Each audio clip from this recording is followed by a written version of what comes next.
What is it that you want from me? A hurricane or a breeze, hanging in the air like a whispering, a sweet little song from a quiet thing. You can't split me down the center, taking one but not the other. I'm a whole heart, a whole Hey, how's it going? Welcome to Tell You What, the podcast, where we talk with songwriters and musicians about songs and music. My name is Mike, and our guest this week is Beth Whitney. Joins us from her home in Leavenworth, Washington, to talk about her new record, Into the Ground, which just came out on Tone Tree Music. I had not been familiar with Beth's music, but I came across her song Two Sons from this record, and it really caught my attention, both in lyrical content and in its interesting arrangement and kind of its overall vibe. As I later learned, Beth's musical collaborator is her husband, Aaron Fishburne, who plays the upright bass, and he really brings some amazing sounds to this record. So I was able to listen to the rest of the record, and I really enjoyed it. It is somehow warm and peaceful while also being surprising and challenging in various ways. So you should check it out. It's called Into the Ground. So I really enjoyed talking with songwriters about sense of place in their music, how the surroundings they grew up in or have lived in find their ways into their songs.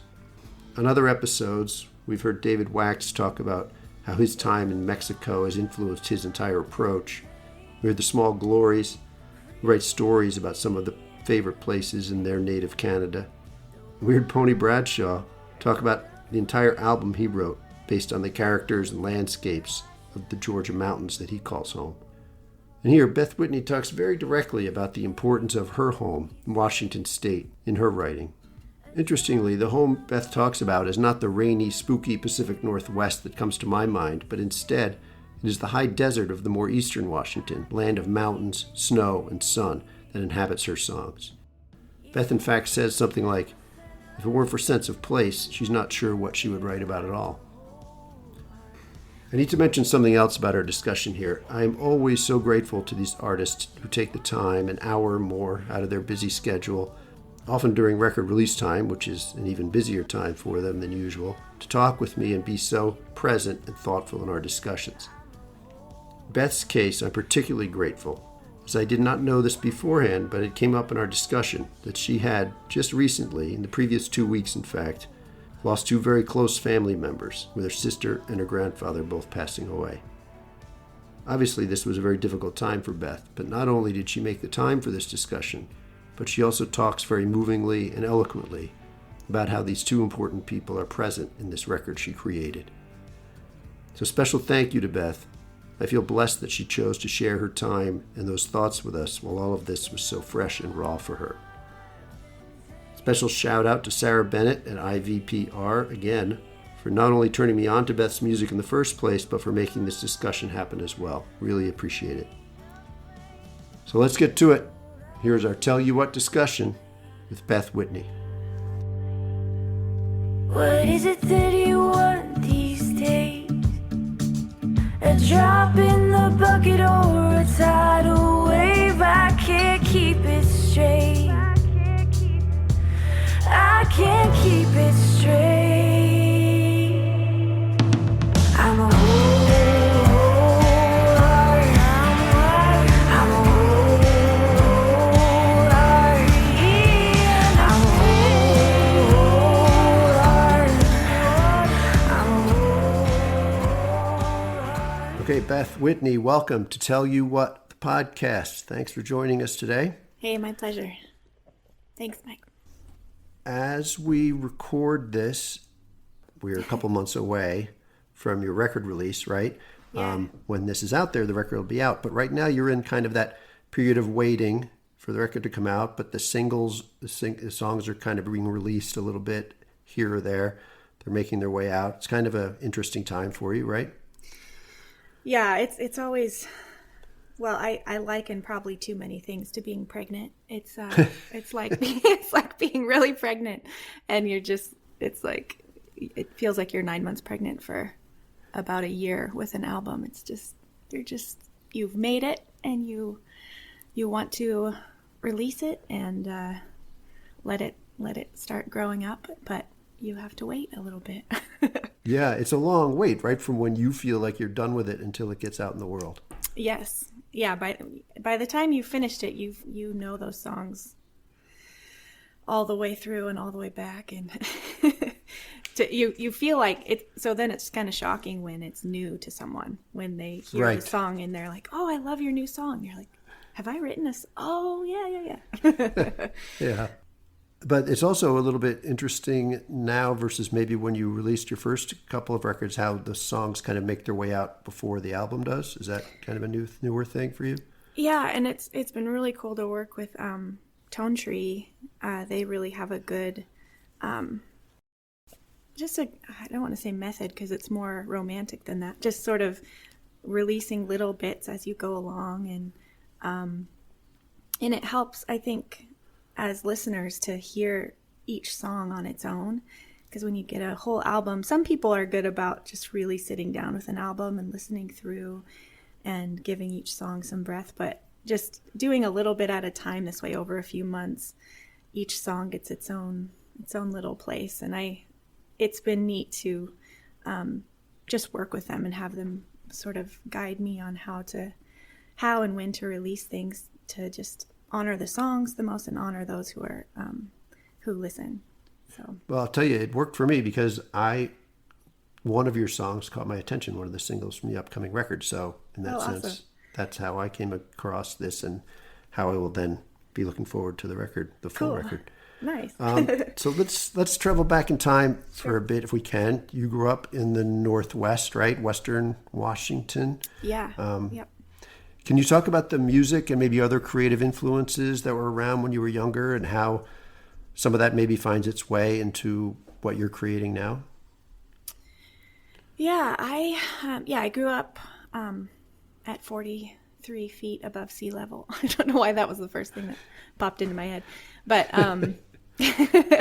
yeah, part of it was just we had floods every fall, and some of them were really nice and deep and would go up to the top step, and it was a really awesome household to grow up in. There's 6 kids, and it was a small farm, and we were mostly into sports, all of us, but my mom was very theatrical and musical, and a portrait artist, and she would be always singing and trying to get us to sing, and we all just totally gave in, and we would just sing all the time. And eventually that was just part of how we lived. It was a little Von Trapp-ish, but yeah. So what kind of music were you singing with the family? Yeah, a lot of like rounds, and we still remember them. And sometimes, we're all like 30s and 20s, 30s and 40s now, and we'll get together and sing these ridiculous rounds. And a lot of musicals we watched. I know most Rodgers and Hammerstein musicals by heart. Yeah. And I grew up with a lot of musicals, a lot of singing rounds, and I think being the 5th of 6 kids, it made me, survival wise, I had to find a part that wasn't taken yet, and they were all taken. Like the lead was taken, and the third above was taken as far as harmony goes, and third below, and the octave. So I had to really get creative if I wanted to be my own unique voice. So you make it sound like a pretty formal enterprise. It wasn't. I know it wasn't. But it made me. You had to work to. I had get to your work. Voice Yeah, in if there. I was gonna. Yeah, and so even still now when I'm singing lead, I'm like, I'd always rather be the butter, than the bread. Like I want to, or the jam, or the chimichurri, or the accent, rather than the steak or the potato.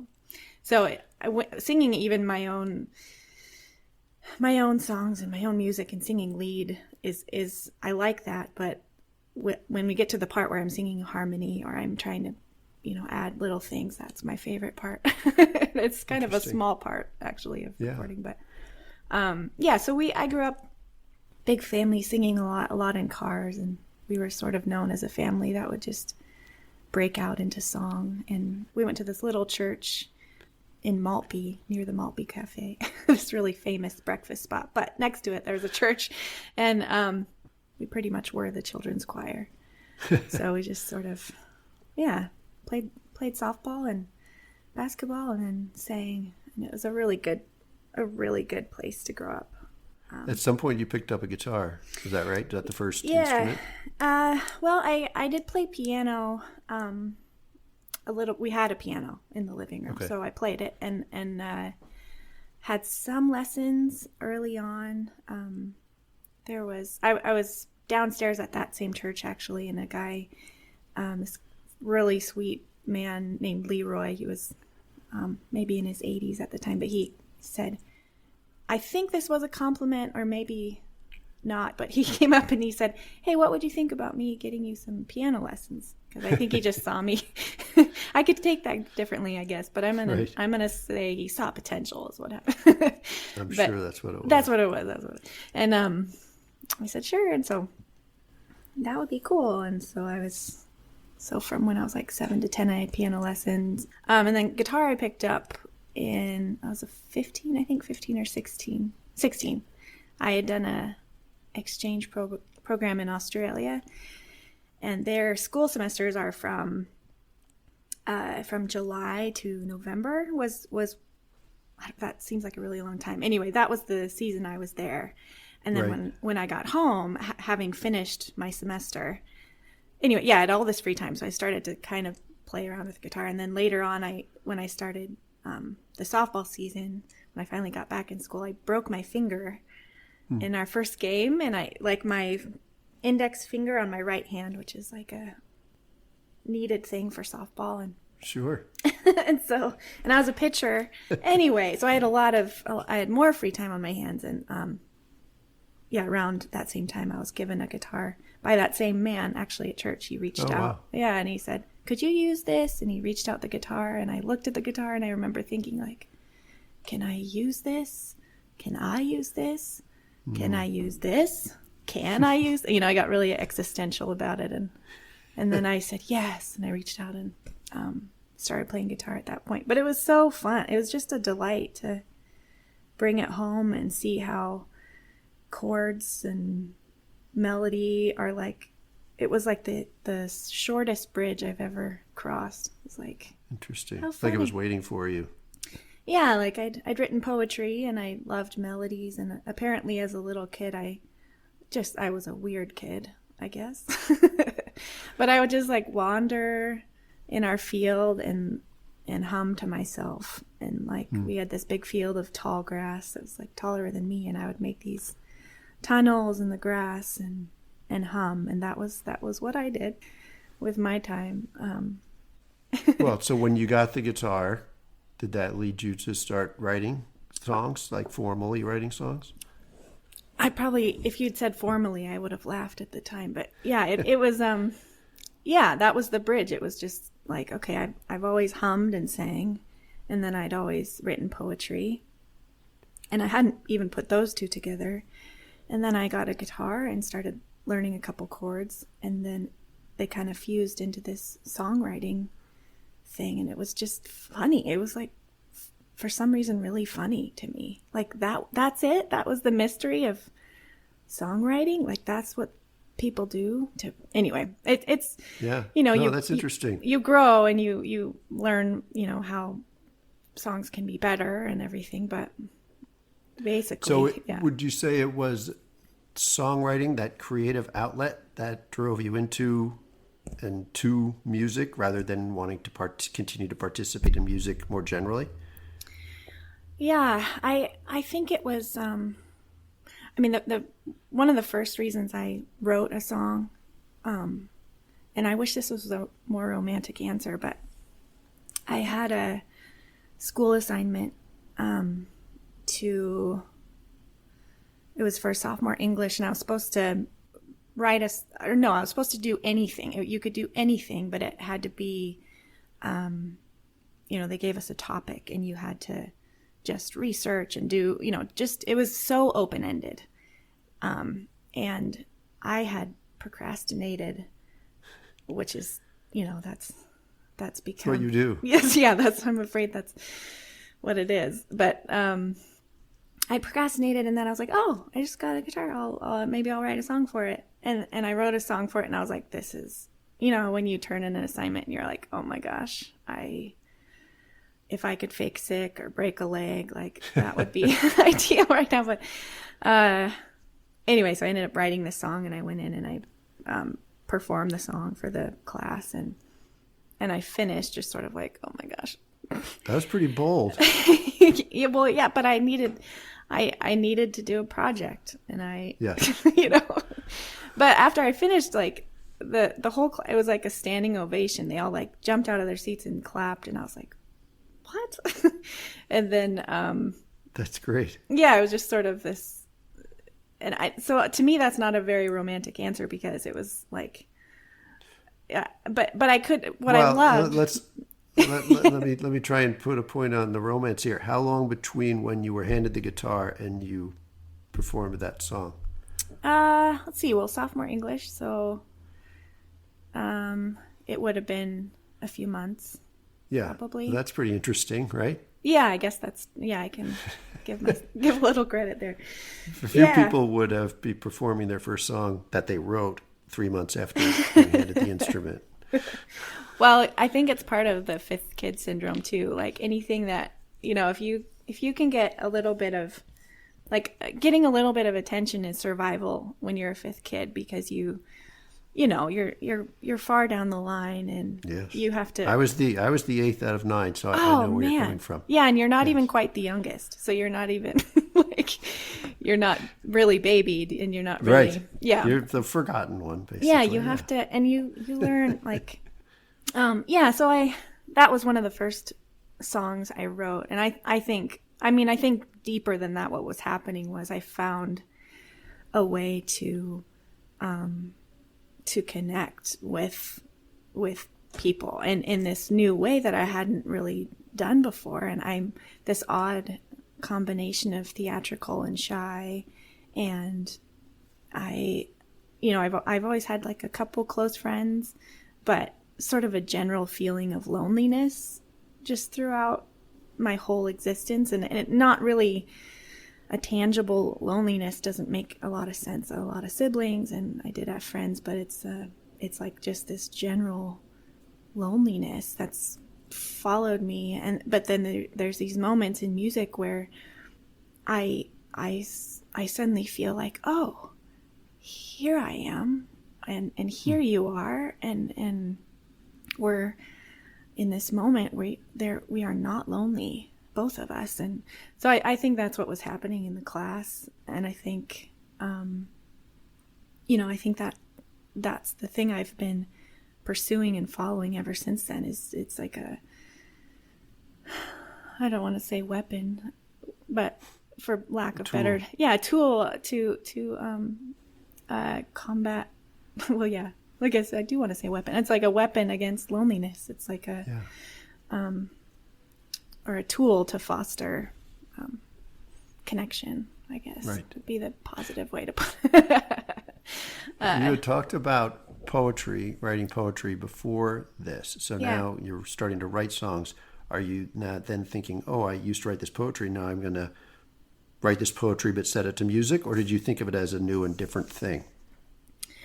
I guess it was a new and different thing, because I didn't actually try to put any of those poems to music. I guess from that point on, when I thought of a lyric, or I thought of a poetic line, or I saw an image I felt could be expanded on, I was thinking then in terms of not just language but music. I mean, in a way, it's a new thing, but it sort of just added on. It was the roof of a house. It was the next thing to do. But I found some of my old poetry, and it is like deliciously bad. Like it's really, it is so fun to read it. And 12-year-old girl. Yeah. And stuff, it's like, right? and you can hear the delight in it. It's like, oh my gosh, this word rhymes with this word. And you're like, yeah, but let's, but I was like, they rhyme. Let's do this. And so that's great. Yeah. Oh, I'm not going to ask you to recite any of it. Oh my gosh. I had a line that I can't help Well, myself. now I am going to ask you to recite some of it. Yeah, this was, I can't even remember the setup line, but it was like a heartbreak poem, and it said, the second line, I must have had to rhyme with rust or something, but I said, people are going to shut off the podcast at this point. Like, I want to learn from, but the second line was, scratch me off your toasts as if I were burnt crust. Like that's just the most delicious 12-year-old poetry. I kind of like that. No, you. I might take that. Yeah, I might use work it. with that. Use it. I will not. I will not go to a court of law for that, or All probably right, I anything. may come back to you at some point with my big hit, Burnt Toast. Yeah. All right, I want to talk about sense of place in your music, if we can. You've lived your whole life in the Pacific Northwest, right? Yeah, for the most part. Okay. For the purposes of this question, let's assume that. Let's assume that. Good. Yep. So from my perspective, at least, I was raised on the East Coast, have spent my adulthood in the flatlands here in the Midwest. Oh. Pacific Northwest, very distinct and particular part of the country, right? Mountains, ocean. You're far enough up there to have these long winter nights, long summer days, rainy seasons. Mm-hmm. It's kind of mysterious, like that Twin Peaks vibe. At least that's the way I see it. Yeah. So how do you think that's found its way into your music, or is it just home to you? It is. I grew up pretty close to the sea, in farm kind of rolling valleys, and where you could see the mountains far off, but they were far away to where you could, hold out your hand and pinch them. Mm-hmm. But and then I grew up coming up to the mountains, and the mountains were this just kind of sacred, holy place where the smell of pine seemed unworldly. Like when the sun just beats on pine, it just opens up this kind of vanilla bourbon smell that you just can breathe, and you didn't know you weren't breathing before. So the mountains have always been this sacred place, and my grandparents lived up in the mountains, and they had created this. They'd built a cabin, with their own hands, and had created this space where I could go up as a kid and just really run around and relax. And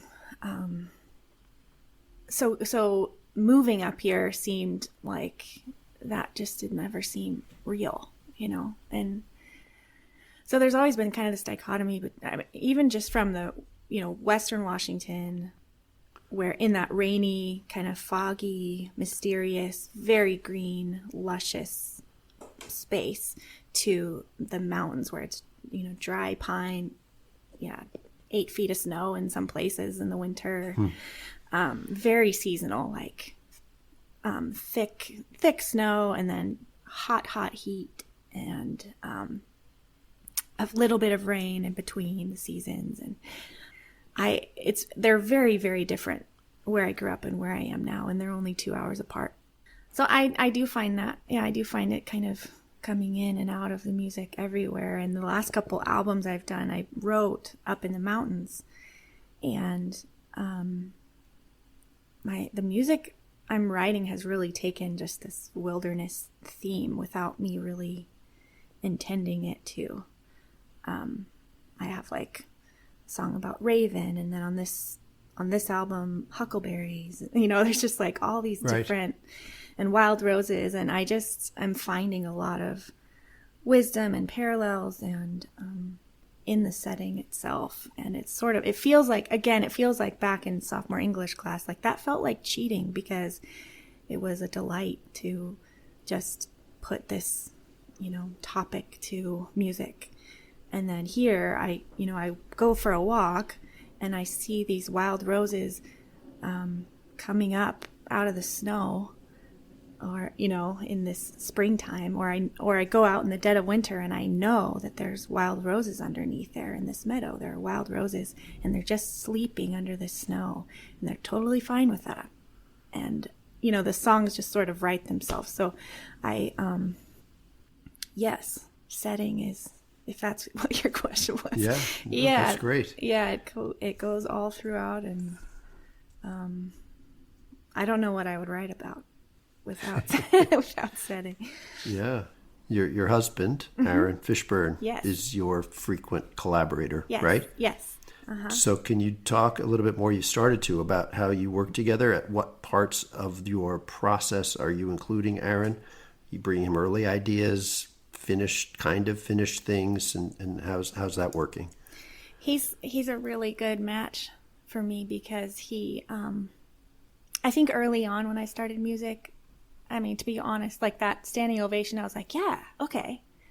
This is how maybe I can connect with people this way. And that was, the most, the best part of that was like, yes, I'm connecting with people on this emotional level. I like that. But also it feels really good to get a standing ovation. And Sure. I don't want to, that's a very fleeting thing in a performance like business or something. Like you will make things that people love and you will make things that people don't totally love, maybe, and it's not a good roller coaster to ride, like people's response to your stuff. So Aaron is like a really even keeled person, and so I'll show him something that I think is like the best thing ever, and he'll be like, yeah, it's cool. And then I'll show him an idea that I don't think is very good, and he's like, yeah, it's cool. So he's totally, and he means it too.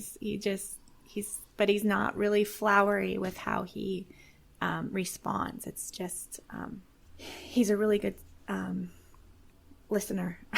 Is what I'm trying to say. Does he have a way of telling you when you should let something go? No, he'll no. So I bring him on board if I'm like if I've finished something and then I'm trying to figure out, we have a show and I'm like, let's play this new song, and then or I'll, what do you hear on bass for this song? And he'll come up with something amazing. And he's a really like good supportive musician, and he'll, create these really cool bass lines on top of it and, or underneath it, I guess. And, so yeah, he and I don't actually typically write a lot together. He's very much in the music mind, and he wants there to be a rhythm and something to tether to, and that's right. so good because I will, and especially before working with him, I would, I am totally fine with just wandering rhythmically and melodic, like I will just go dance all over the place to where I've just disconnected really from most of the audience. And they're like, where are we going here? And some people will stick with me, but a lot of people, they want to hear music that has a cadence to it, that they can somehow parallel their heartbeat to in some way. And he is really just the magic with that, just sort of bringing pulse and, flesh and bones to these existential ideas. Yeah, I mean, I can hear it in the album. The bass line, some of the bass work is remarkable. Yeah, he is pretty great stuff. Yeah. You just referenced playing a new song for an audience, so I want to touch on that a bit. Is that something you would generally do as you've written something and you're not sure whether it's going to stay in the repertoire or not? Would you try it out early in the process in front of a live audience? Yeah, I do.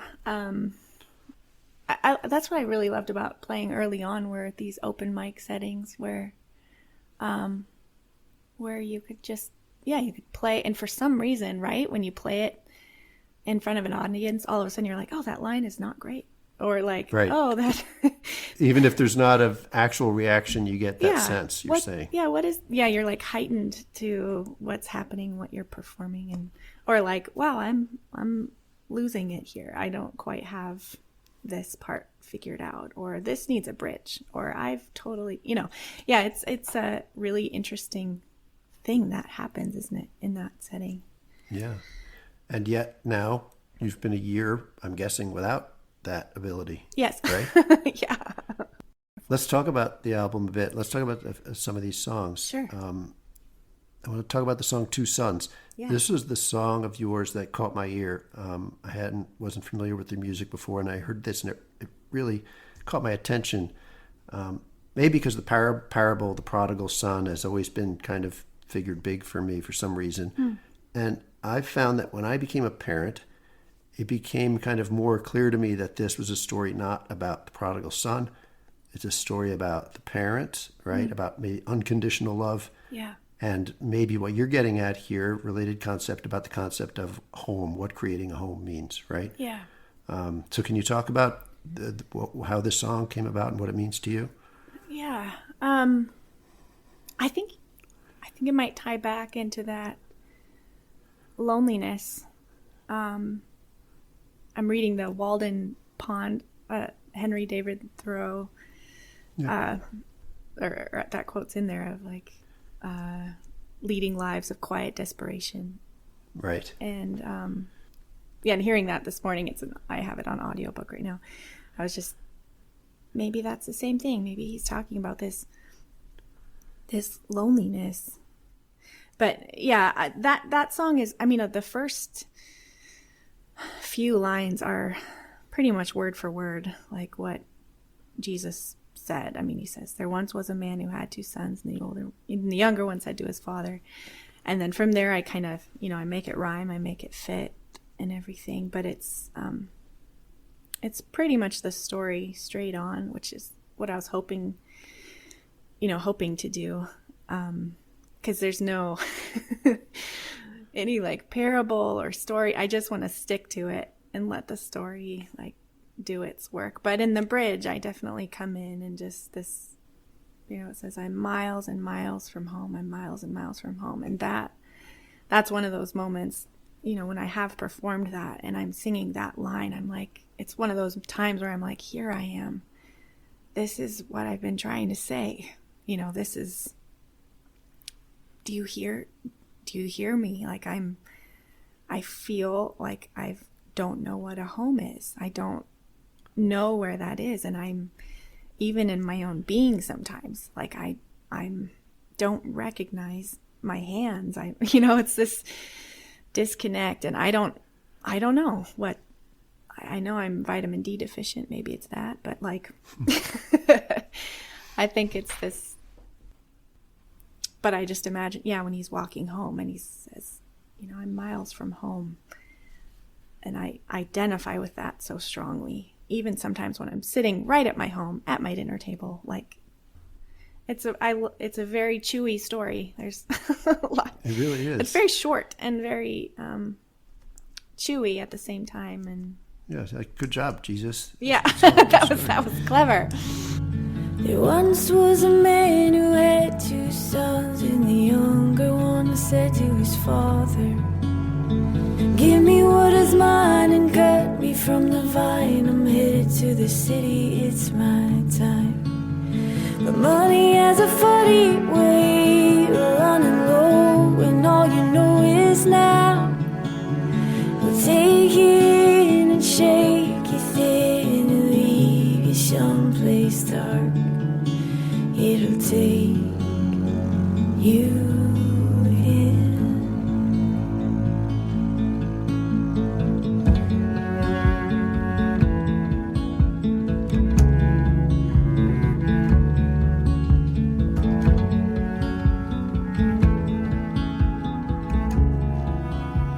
The home theme, I kind of got bits and pieces of that in some of the other songs too. Yeah. And then you included the cover of the Dylan song "Shelter from the Storm," kind of fits that theme too, right? Yeah. And that song, I don't remember where I heard that one first, but I think it might have been my sister. And my sister is also, she just passed 2 weeks ago. It's like 2 weeks. I'm so sorry. Thank you. So this whole album now has this other dimension of, home with a little h and home with a big H is what my family's been talking about a lot. But I think she showed me that song originally, and she's sort of the like figure that's described in this song almost, to where she is just fully gracious and fully beautiful and full of adventure, but with arms wide open, kind of a thing.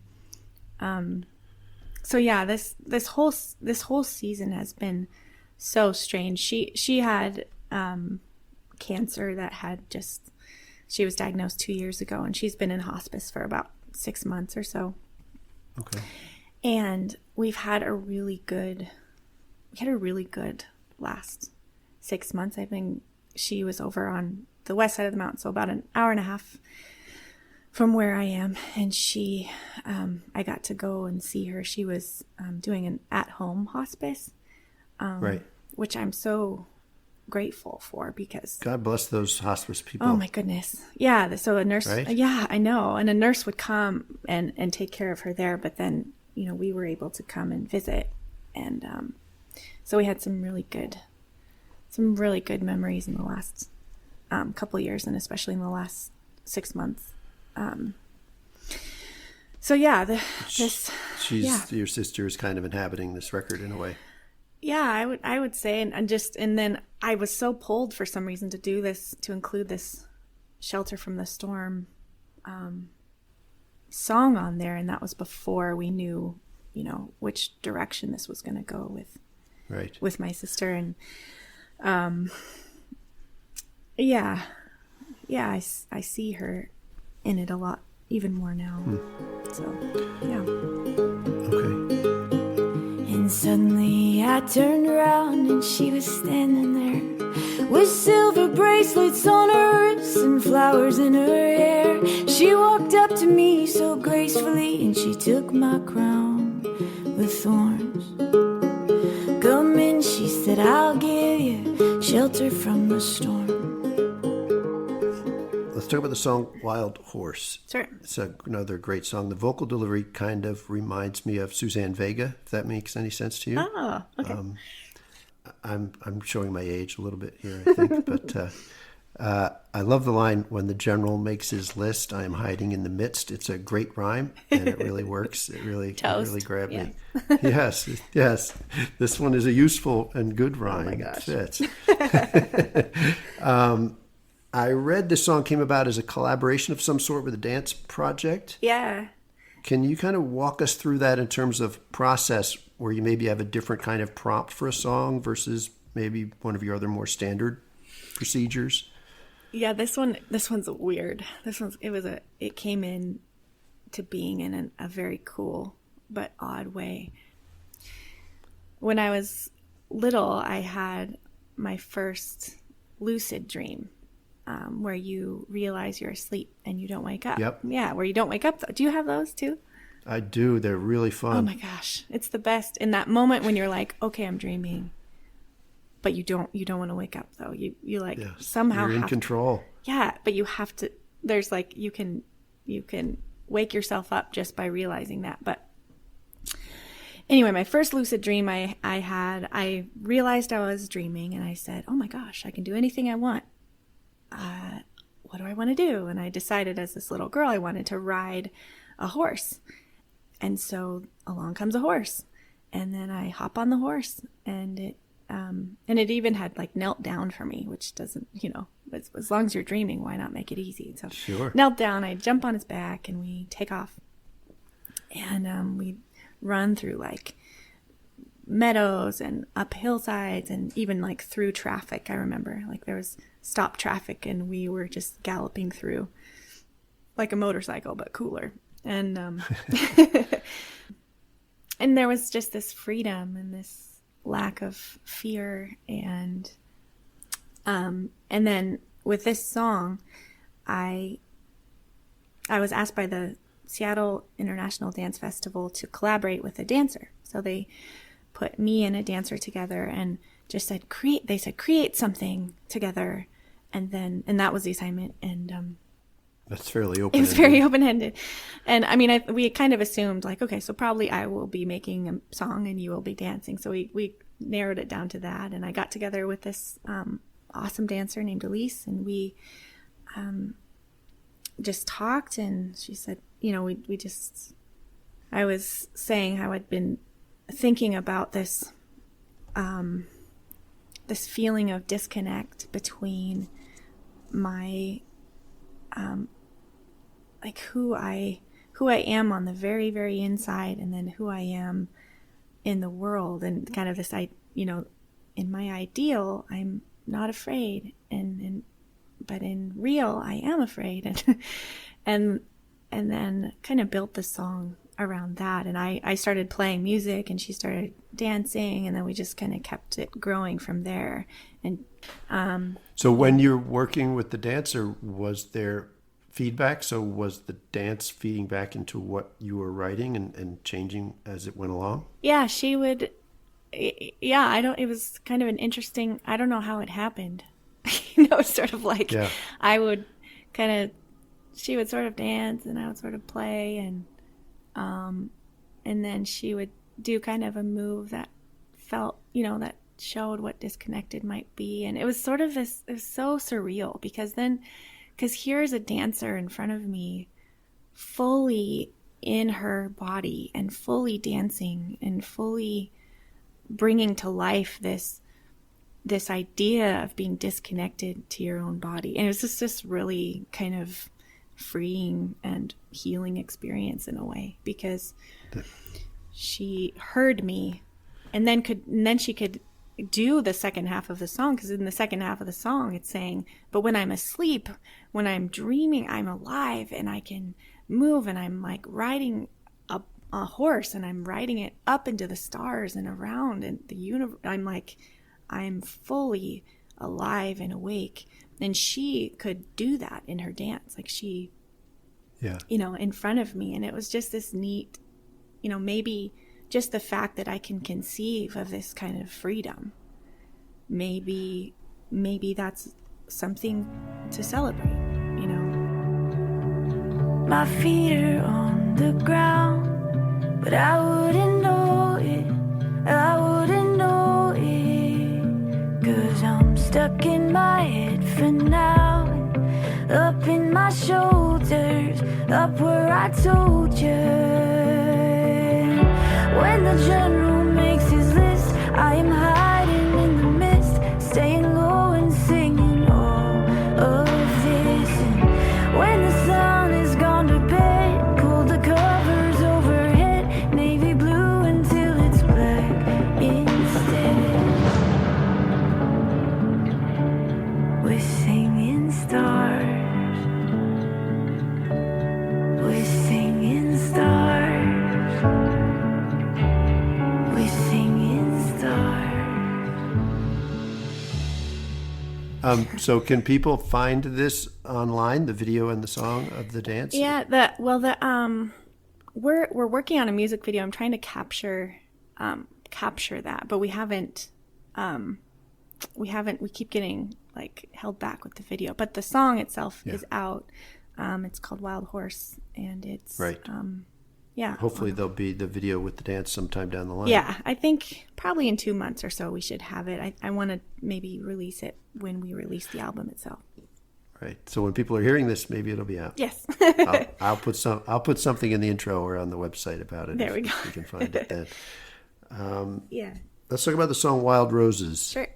This is a cool sounding song. Thank you. We talked earlier about your husband with the bass. The bass sounds are just haunting on this song. Mm-hmm. And we also talked a bit about your collaboration with him. Yeah. And I want to talk about maybe what we consider the songwriting process, right? Most of the time we talk about like words and a melody, and that is the song. Yeah. But sometimes to me it seems like it's something bigger, that the songwriting, the song creation includes the arrangement and the production, right? Yeah. And where do you really draw the line? So this is a song that to me sounds like the creative process is something bigger than words and melody, right? Yeah, totally. This one was a friend of ours was coming up to the mountains he does something called the Ballard Sessions, and just these very raw live videos of songs that were just written. And they're not always songs that were just written, but he said pretty much they're always a brand new song.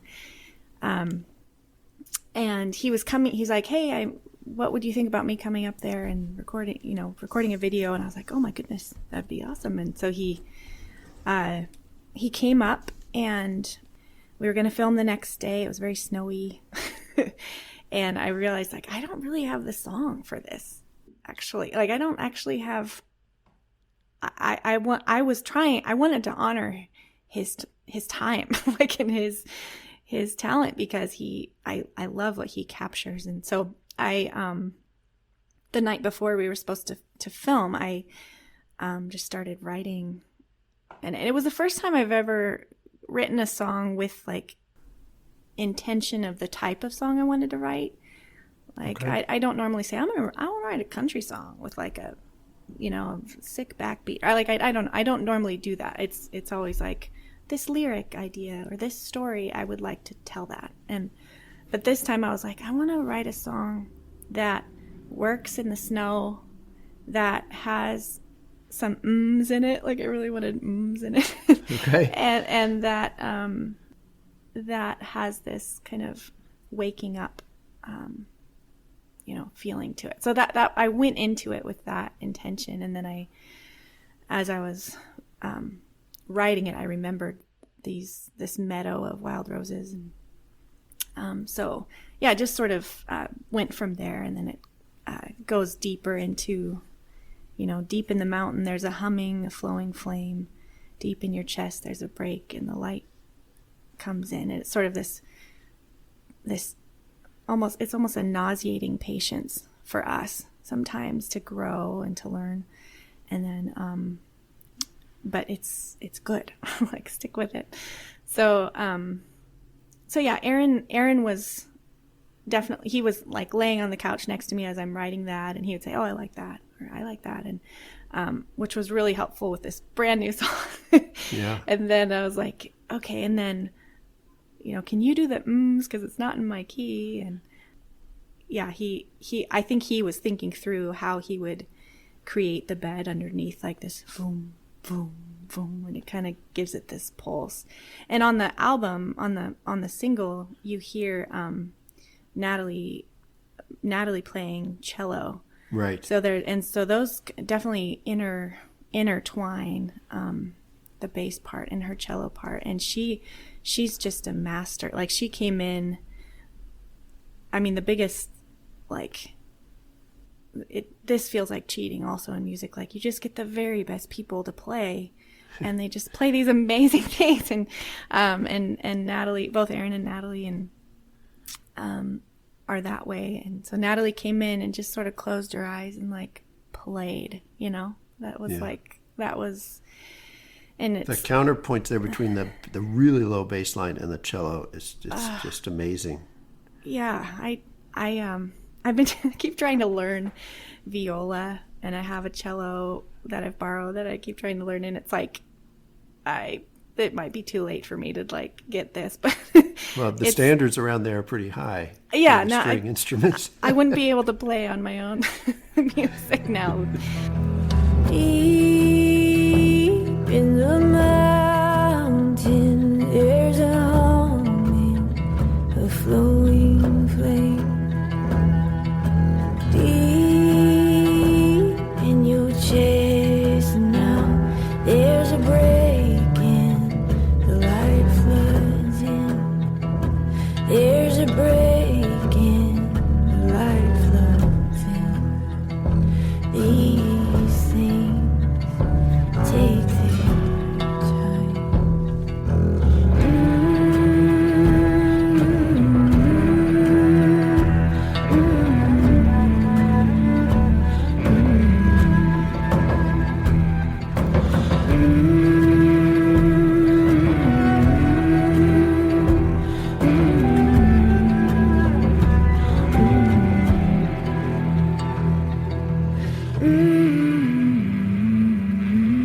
I think we had time to talk about one more song. Sure. You referenced it earlier. I want to talk about Huckleberry. I'm a sucker for the bluegrass sound. Once the guitar and the bass on this are great. And I think it's cool the way, at least at this point, I'm assuming I'm looking at the final order of the songs on what you sent me, that with the first song being Wild Roses and the final song being Huckleberry, right? Yeah. They kind of bookend the album, and they both kind of stand a bit apart sonically for maybe the songs in between. Yeah. I think that's kind of interesting. Can you talk about how the song came about? Yeah, this one was fun. It was, originally I started writing it back when I was with a band called the Banner Days. And we had done a Kickstarter, and one of the award, or like things you could, one of the awards, I guess is what you call it, was we'd write a song for them, for the person. And then a relative of mine said, hey, could you write a song about your Grandpa Dick? And I was like, yeah, actually, I've already written some about him. Like, he's a fantastic person, and he actually just passed away last week. So we've had quite a couple weeks. Yeah. There's something comforting about. I mean, lost my sister and then my grandpa, and both were in hospice. Both were. There's something comforting to me about them kind of walking whatever this next part is together. But anyway, yeah, this song, is about my grandpa. He's just, him and my grandmother are the ones who built that cabin I was talking about up in the woods that just created such a space for our family. And the song just kind of goes along through their story. It talks about how I can see us sunflowers for miles, and build our home with river stones and shave down fallen pine. And it's just this whole, it's just image after image of a real thing. And he loved fish. So it talks about fish in there. And then when I went to record it, my friend Jacob Navarro, who's just an incredible bluegrass player, he plays mandolin and guitar, and he was working at a studio in Seattle, and I saw that, and I just was like, man, I want to record Huckleberry with Jacob Navarro. Yeah. And so I shot him an email, and he was like, yeah, let's do it. I was like, yes. So Aaron and I went over there, and it was a real like bluegrass kind of recording situation. Yeah, I love the guitar work on it. It is great. Yeah, he's just ridiculous. He hadn't heard the song before, just kind of. And what a wonderful tribute to your grandfather, as it turns out, that the song is on this record at this time, right? I've sort of had it for a while, and I just hadn't released it yet for some reason, and then I decided to put it on here. Oh, I'd like to write your name next to mine. Whatever comes, whatever goes, I know the dotted line. Rich or poor, red, sick or fine. I'll be home to yours, and you'll be home to mine. You and I, you and I. I'll be home to yours, and you'll be home to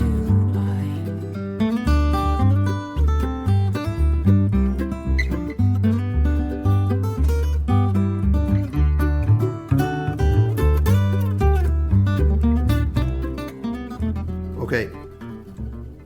I have to ask you one more question before I let you go. The world is waiting to hear the answer to this question. Let's hear it. What is a swarmatron? Oh, swarmatron. Mark Alvis is credited for playing the swarmatron on this record. Yeah. There's some audio nerds that would love this question. It makes the weirdest. It was at Mothership Studios where we recorded Into the Ground, and it was this just 80s, 90s looking thing, and you turn these knobs. This is the layman's answer to a good question. Like layman's answer, I am the layman, but I'm right there with you. Okay, good. Yeah, it's some sort of analog instrument that creates these very strange sounds, but you do have to, it's all in real time, so you have to do it all, perfectly. So like an analog synthesizer, maybe. Yes, there it is. Synthesizer. Okay. I couldn't even think of that word. My homeschool brain is not. So what song would we hear this on? Where did he put that? I think it was on, it's on Wild Roses, actually. Okay. There's just kind of these strange, the strings do some really strange things where that's one of the things I love, is how much things just sort of kind of blur in together. But if you're hearing some really strange sounds, that might be the swarmatron. Well, I just love that name, swarmatron. It's like from a superhero movie or something. Yeah, yes. Okay, Beth, I think we've taken up enough of your time. This has been a great conversation. I've really enjoyed it. Thank you, Mike. I hope you're able to get out soon and do some shows celebrating this wonderful record. Thanks. Hopefully that happens soon, and maybe by the time people are hearing this, that will be happening. So I'm sure you're looking forward to that too. Yeah, definitely. Thanks very much, Beth. You bet. Thank you, Mike. Thanks. Anyway, I've forgotten what I was talking about. Did I say that out loud?